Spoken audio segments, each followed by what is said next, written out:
Welcome to episode number 6 of the Mastering Marriage podcast, where our goal is to strengthen, unite, and restore your marriage.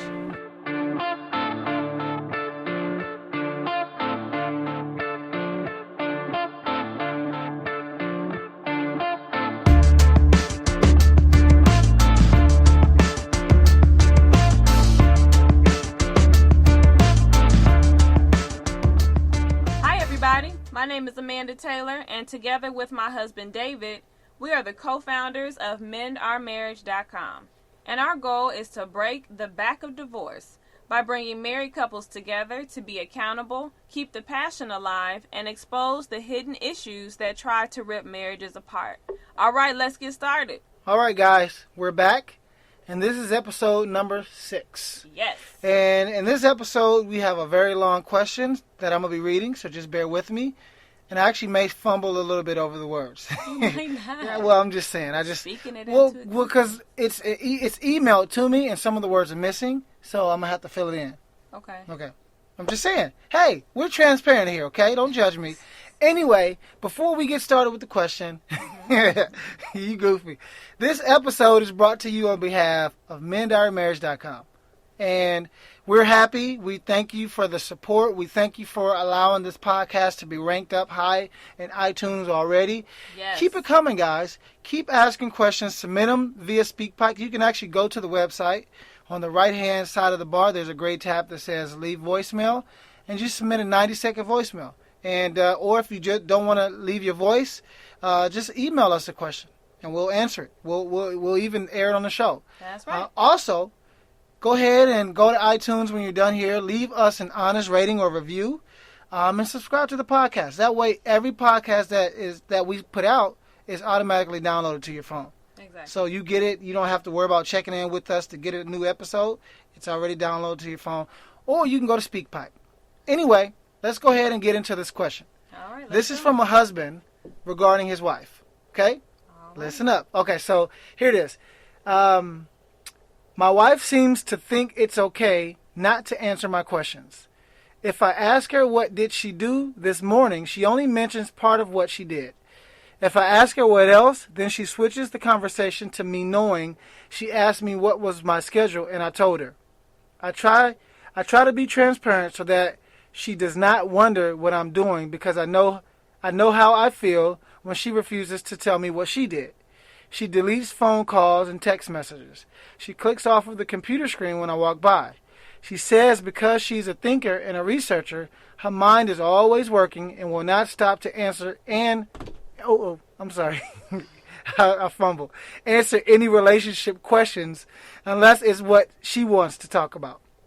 When she goes to the mall or to the grocery store, she will talk to me in the car, but does not like to talk to me when she gets out of the car, for the reason that she does not like to talk when she's in the store.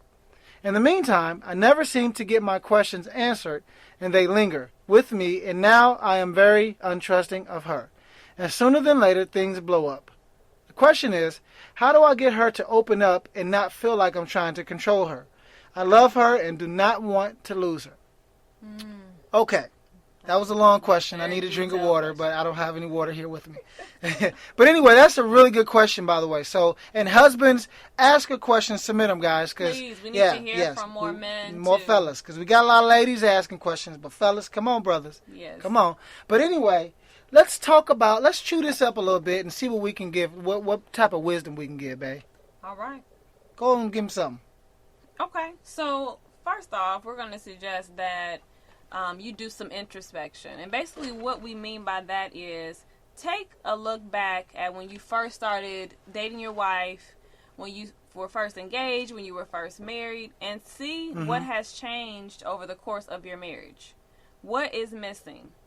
Because it really seems like her attention is now being pulled somewhere else when it used to be focused on you. And it could be someone or something. Exactly. So don't jump to conclusions and just say, because men, we are very territorial, so we automatically assume it's someone, but it could be something. But just, go ahead, baby. That was good.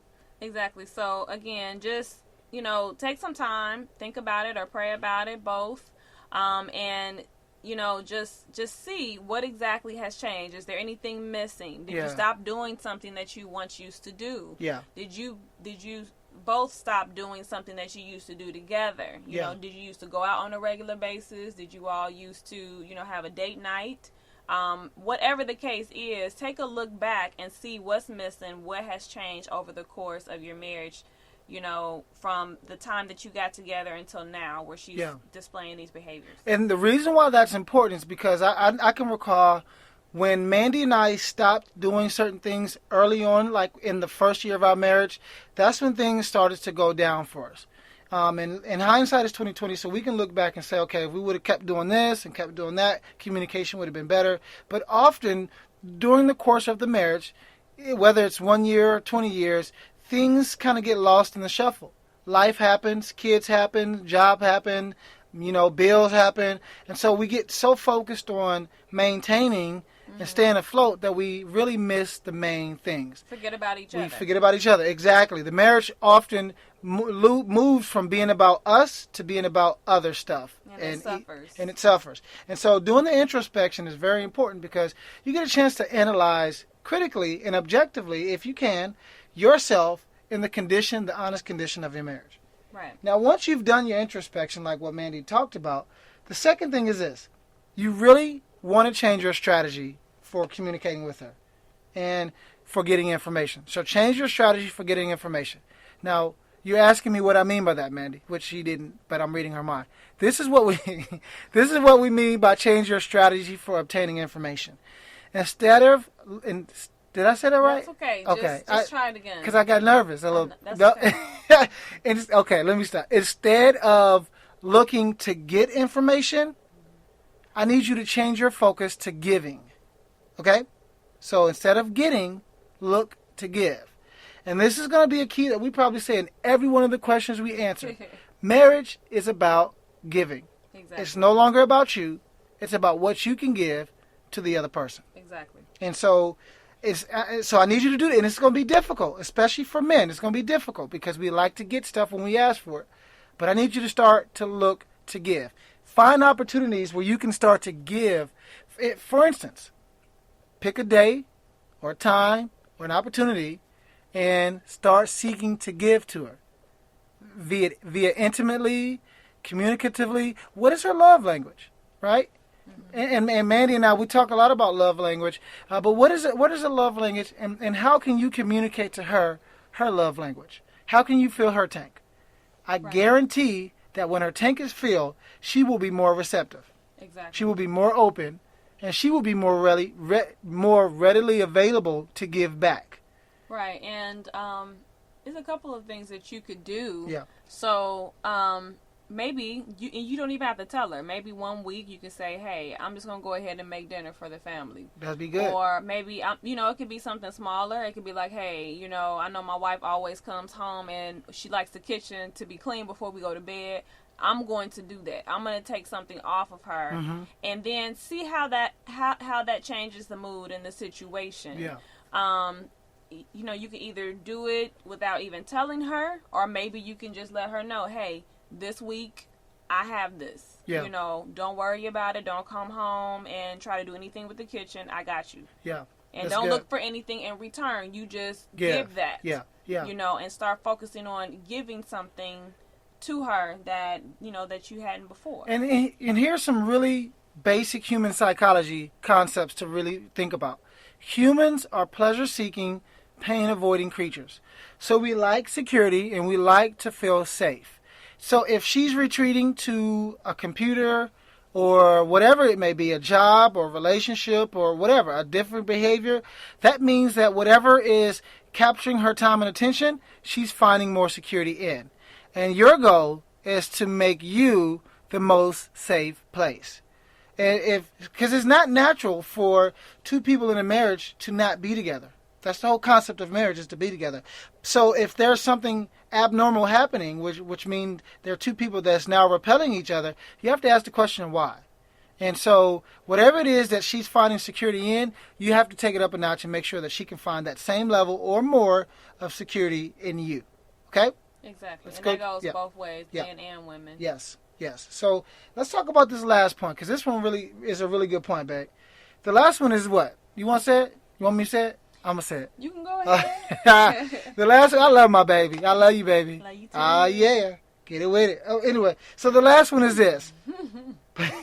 Plan the right opportunity to have the conversation. Okay, so, sir, mister, you can't just go in the room when he's on the... What, baby? I'm addressing him. I don't know his name. Well, I do, but I can't. So you can't just go in the room when she's on the computer and say, why are you on the computer? Or we need to talk. Because you're infringing on something that she's more interested in, which means she's going to respond more defensively. Right. So what should he do, babe? Well, what we would suggest is you all plan a time that is outside of the time that she already has, set for being on the computer, shopping, researching, all these different things. Mm-hmm. You all decide on a day and a time that you're going to talk about your marriage and talk about the good and the bad. So not just Friday when the kids are asleep. An actual day and an actual time and an actual location. Okay. Be very specific. I mean, now, if it is Friday when the kids are asleep, then plan it. No, well, yeah, because what I'm saying is you want to make sure that there are no other distractions that can come up. After the kids are asleep, I'm tired now, so now I don't want to talk. No. So you in a week in advance, she knows that this conversation is going to occur at this time, this date, and this place.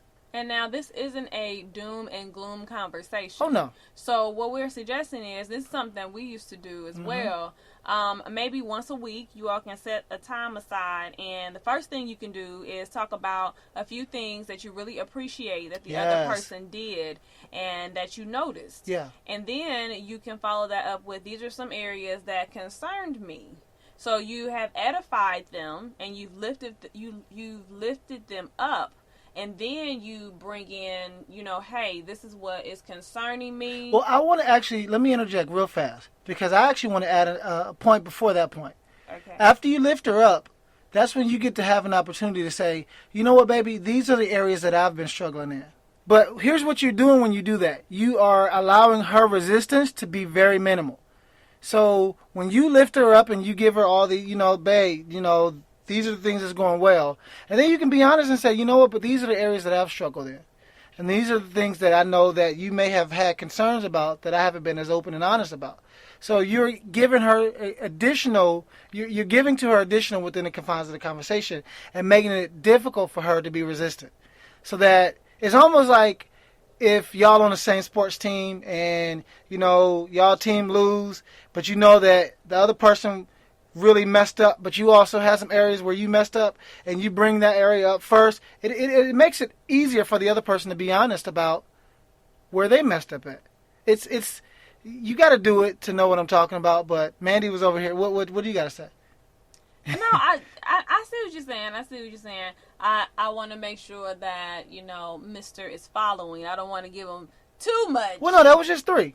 That was just 3. Yeah. Okay. You said, talk about what's good. Yes. And then I just added the other thing, which was talk about where you could do better before you tell her what she can do better.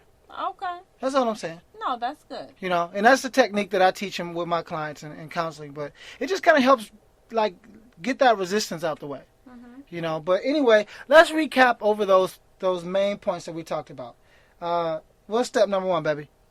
Step number 1 is do some introspection. Okay, do some introspection. We talked about that. Look within. Step number 2 was what? Change your strategy. Change your strategy. Instead of looking to give. Exactly. And then step number 3 was? Plan a day to have a discussion. Yep, so make sure that you plan the right opportunity. And we gave you some tips to do when that time has been scheduled. As a matter of fact, we want to hear from you. So email me back once you've done this, okay? This is your tip. Because I'm going to email you this message once we have it out. So I want to hear back from you to let me know, to let us know how things go, okay? Right. But anyway, guys, we appreciate it. Keep the questions coming. Yes, thank you very much. Thank you very much. We appreciate it. We really do. Yeah. Keep the questions coming. Keep the ratings and the reviews coming. Visit the site, mendonmarriage.com. Take a look at the membership packages. And, guys, we'll see you tomorrow, right? Well, you'll hear us tomorrow. You'll hear us tomorrow, y'all. All right, now we out, y'all. Deuces. Deuces.